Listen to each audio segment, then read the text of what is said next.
wabarakatuh. Perkenalkan, nama saya Novita dengan nomor induk mahasiswa 1948 20 10 81. Saya dari Prodi S1 Farmasi B, Fakultas Kedokteran dan Ilmu Kesehatan Universitas Abdurrahman. Baiklah, di sini saya akan membuat video untuk memenuhi tugas ujian tengah semester Pendidikan Kewarganegaraan. Kali ini saya akan membahas tentang bab 6, yaitu bagaimana hakikat, instrumentasi, dan praksis demokrasi Indonesia berlandaskan Pancasila dan Undang-Undang Dasar 1945. Baiklah, apa itu demokrasi? Demokrasi adalah bentuk pemerintahan yang semua warga negaranya memiliki hak serta dalam pengambilan keputusan yang dapat mengubah hidup mereka.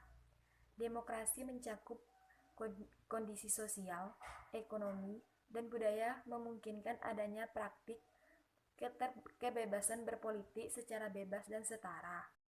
Jadi kita sudah tahu apa itu demokrasi. Selanjutnya, bagian A, konsep dan urgensi demokrasi yang bersumber dari Pancasila. Secara etimologis, demokrasi itu berasal dari demos yang berarti rakyat, dan kratos yang berarti pemerintahan atau kekuasaan. Jadi, demos kratos berarti pemerintahan rakyat dan atau kekuasaan rakyat. Abraham Lincoln, mantan Presiden Amerika Serikat, yang menyatakan bahwa demokrasi adalah suatu pemerintahan dari rakyat, oleh rakyat, dan untuk rakyat. The government from the people, by the people, and for the people. Jadi, demokrasi yang dianut di Indonesia ini adalah demokrasi yang berdasarkan Pancasila yang masih berkembang dan sifat dan ciri-cirinya terdapat berbagai tafsiran dan pandangan.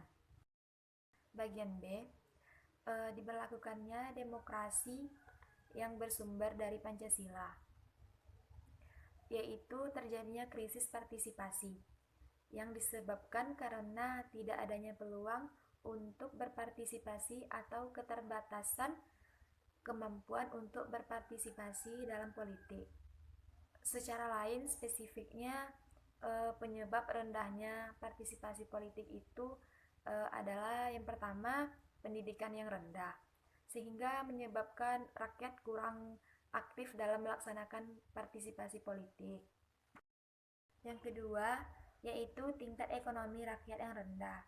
Yang ketiga, partisipasi politik rakyat kurang mendapat tempat dari pemerintah.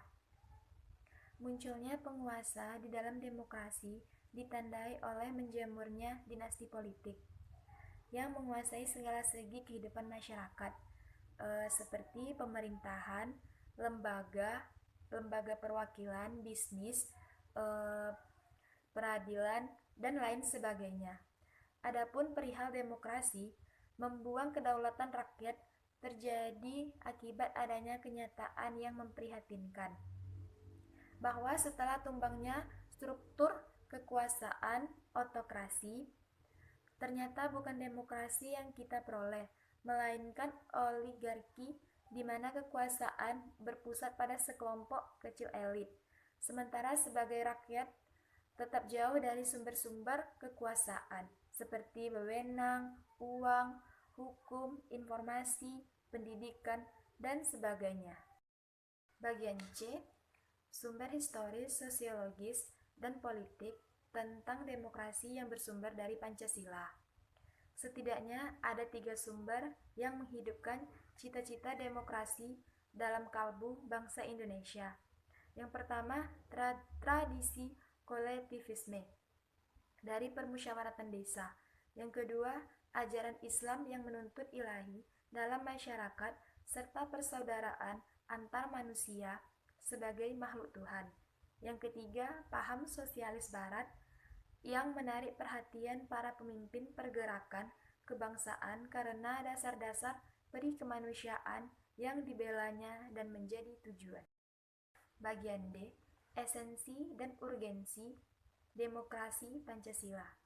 Pada hakikatnya, sebuah negara dapat disebut sebagai negara yang demokratis apabila di dalam pemerintahan tersebut rakyat memiliki kesempatan untuk berpartisipasi dalam pembuatan keputusan, memiliki persamaan di muka hukum, dan memperoleh pendapatan yang layak karena terjadi distribusi pendapatan yang adil.